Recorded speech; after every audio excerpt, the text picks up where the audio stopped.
Wa'lam anna bi dzikrillahi ta'ala yazulul ghammu. Ini dia yang paling penting. Ini akan menjadi menyelesaikan masalah, karena setiap orang pasti punya masalah. Wa'lam, dan ketahuilah olehmu, anna bi dzikrillahi ta'ala yazulul ghammu al-waqi'u lin-nasi fi hadhihi dari. Ketahuilah olehmu bahwasanya dengan zikir mengingat Allah Ta'ala, yazunul ghammu, maka akan hilanglah itu kesedihan, akan hilang al-gham al-waqi'u lin-nasi, yang terjadi pada manusia fi hadhihi dari, di dunia ini. Jadi para ulama mereka berpendapat bahwa kalau ada orang yang berzikir, sesusah apapun, sesedih apapun, kalau dia sudah berzikir menyebut nama Allah, kelar urusan mereka. Ustaz, faktanya banyak orang yang berzikir tetapi kehidupannya tidak berubah. Iya, karena engkau berzikir hanya secara zahir, di dalam hatimu tidak mempunyai pengharapan yang begitu kuat kepada Allah Jalla Jalaluhu. Pengen zikir yang penting kelihatan keren, pada pakai seragam datang di majelis zikir, atau dia pengen karena kagak enak sama yang ketua zikirnya. Dia tidak lahir dari keinginannya. Zikir, saya punya masalah, saya ingat kepada Allah yang menyelesaikan segala urusan, kelar. Karena saya mendapati jamaah, banyak orang-orang yang dia rajin di majelis zikir tapi nggak berubah, bertubi-tubi terus masalah. Nanti kita akan sampaikan dalam kitab ini, kata Abdul Mawahib Abdul Wahab Asy-Syarani, nggak boleh mereka susah selagi mereka hidup di dunia, nggak boleh susah. Kalau mereka demen zikir, kalau mereka mengingat Allah Jalla Jalaluhu,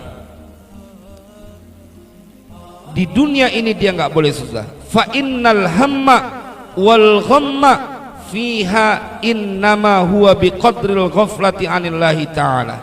Kata Abdul Mawahib Abdul Wahab Asy-Syarani, beliau memberikan sebuah keyakinan, maka sesungguhnya segala kesusahan itu dan segala kesedihan sebabnya oleh apa saja, susahnya karena apa saja, sedihnya karena apa saja. Fa innal hamma wal ghamma fiha, di dunia ini, innama huwa biqadril ghaflati anillahi ta'ala, hanya saja itu karena dengan biqadril ghaflati, dengan kadar kelalaian orang tersebut dari Allah Ta'ala. Jadi kesedihan, kesusahan, kalau kata Abil Mawahib Abdul Wahab Asy-Syarani, yang terjadi pada seseorang beriringan dengan ukuran sejauh mana dia lupa sama Allah. Semakin dia lupa sama Allah, semakin banyak susahnya. Semakin dia lupa kepada Allah, semakin banyak sedihnya. Maka berlaku mafhum mukhalafahnya, pemahaman kebalikannya. Kalau engkau mengingat Allah, maka tidak akan pernah ada kesedihan, tidak akan pernah ada kesulitan yang kau rasakan, kecuali Allah akan urai itu dan Allah akan rubah dengan kebahagiaan. Kalau kita melihat betapa orang-orang yang begitu yakin dengan kekuasaan Allah, mereka akan mendapatkan karunia yang dalam tanda kutip keajaiban pertolongan Allah. Cuma memang pelajaran ini penuh dengan keyakinan yang terus kita tanamkan. Ente percaya enggak kalau yang ngomong ini adalah baginda Rasulullah?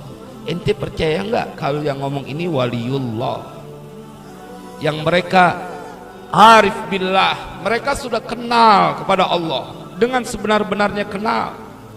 Kalau kita ngelihat kayak begini, kelar urusan.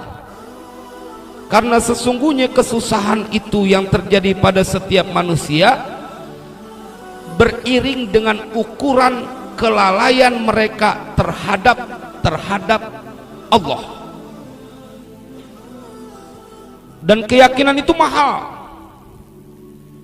Ada orang yang kemudian berlindung dengan kalimat, bukannya nggak yakin si Ustadz, bukan nggak yakin si Ustadz, tapi bagaimana ya saya kalau sedekah ngeluarin banyak, ente namanya nggak yakin udah. Bukannya nggak yakin Ustadz, emang kagak yakin. Kalau yakin diadu, Allah nggak mungkin mengecewakan hambanya. Kalau ente yakin bahwa sholat malam ente dilihat sama Allah, ruku sujud ente dilihat oleh Allah, dan yang melakukan sholat tahajud, sholat malam adalah orang-orang tertentu, maka ente akan menjadi orang-orang yang mendapatkan kedudukan yang terpuji. Ente nggak bakal tinggalin tuh. Kalau yakin, kenapa kita nggak mengerjakan sholat malam? Kita nggak yakin sama janji Al-Quran. Contoh jamaah, kita begitu yakin sama dokter, tuh obat kecil banget, obat darah tinggi tuh yang mau suka konsumsi itu kan kecil tuh, kecil, pelnya kecil. Kita beli tuh pakai ngeluarin duit. Kenapa kita mau minum? Karena kita tahu yang ngasih resep ini dokter, ya. Padahal kita pegel tiap hari kudu minum sehari 1 kali. Kenapa Ustaz tahu? Saya juga dianjurin itu. Cuman saya kagak minum, memang rada bandel. Saya bilang saya belum yakin sama Allah secara totalitas gitu, secara keseluruhan. Tapi ini bukti, ada orang yang berobat keluar duit sampai ratusan ribu atau jutaan. Udah kita bayar, kita disuruh minum obat. Kadang-kadang ada orang yang pengen sembuh banget, minum ramuan tuh, ramuan herbal yang pahit banget itu. Cuman katanya doang, itu dia pernah minum itu tuh sembuh gitu. Terus dia bela-belain tuh. Ente sama orang kayak gitu, ente percaya, ente telan, yakin banget. Salah enggak, cuma yang jadi salah, kenapa saat Allah menjanjikan ada di dalam Al-Quran dan diceritakan, bahkan pada rakaat pertama tadi saya baca bagaimana itu kaum Lut mendapatkan siksaan, bagaimana itu kaum Samud mendapatkan siksaan, bagaimana itu Fir'aun dan pengikutnya mendapatkan siksaan. Sebab utama kata Al-Quran, mereka menantang Allah, nggak percaya kepada Allah. Jamaah sekalian berbahagia, jadi hidup itu simple. Saya tadi ngomong sama Ustaz Sirajuddin, karena alhamdulillah tadi selesai santri Istana Al-Quran berkhidmah untuk membacakan Al-Quran di Makbaroh almarhum Kiai Haji Munzir Tamam selama 3 malam. Saya bilang sama beliau begitu selesai, tuh perjalanan hidup begitu doang, begitu doang. Hidup nih termati. Cuma bedanya kalau orang yang punya amal soleh akan mati dalam kemuliaan. Jadi kalau ada orang yang panik dengan urusan hidup, jangan-jangan Tuhannya nggak sama yang kita sembah. Kalau Tuhan kita Allah, lahu ma fis samawati wa ma fil ard. Ini yang perlu saya ingin ulang-ulang. Kenapa? Karena bab yakin itu adalah sesuatu yang harus terus dilatih. Jemaah, kita percaya betul kalau manusia yang ngomongin, karena kita tahu itu dokter, karena kita tahu itu tabib, karena kita tahu itu orang yang jago pengobatan alternatif. Aneh, kenapa sih ente nggak buru-buru percaya kalau Nabi yang omongin? Kalau Allah yang omongin, Allah yang berfirman, kenapa sih nggak buru-buru gitu? Padahal kata Al-Quran, maka semua yang ada di permukaan bumi ini adalah Dia Allah yang atur. Allah yang atur. Maka kata Tuan Syekh Abdul Mawahib Abdul Wahab Asy'arani, yang membuat engkau menjadi susah itu adalah karena engkau lalai dari mengingat Allah. Kesusahan, kesedihan akan terjadi pada dirimu beriring dengan ukuran sejauh mana kau melupakan Allah. Perhatiin Pak, perhatiin Ibu, orang yang gak demen dzikir, hidupnya gak ada senang-senangnya, gak ada tenang-tenangnya. Bagaimana dia mau tenang? Orang dia jauh sama yang punya dunia. Bagaimana mau dia hidup senang? Orang dia nggak percaya yang dijanjiin Allah. Demenan dia nongkrong, demenan dia habisin waktu sia-sia. Saya suka sedih.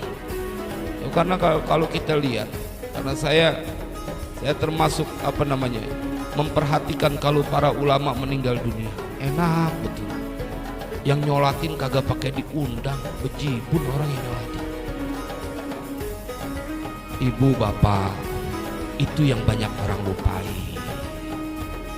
sehingga mereka tidak berusaha untuk memperbaiki hubungannya kepada Allah. Karena kalau ada ikut di majelis zikir nih, di majelis zikir mana aja Bu, kalau kita ikut, selagi majelis zikir itu terjadi, berjalan, maka kita terlibat atau kita termasuk dalam kelompok mereka. Walaupun kita udah nggak ada. Itulah yang disebut dengan athar, jejak-jejak mereka. Maka penting ini buat orang-orang yang sedang dalam masalah, sedang dalam keadaan susah, maka ada jalan keluarnya dengan mengingat Allah.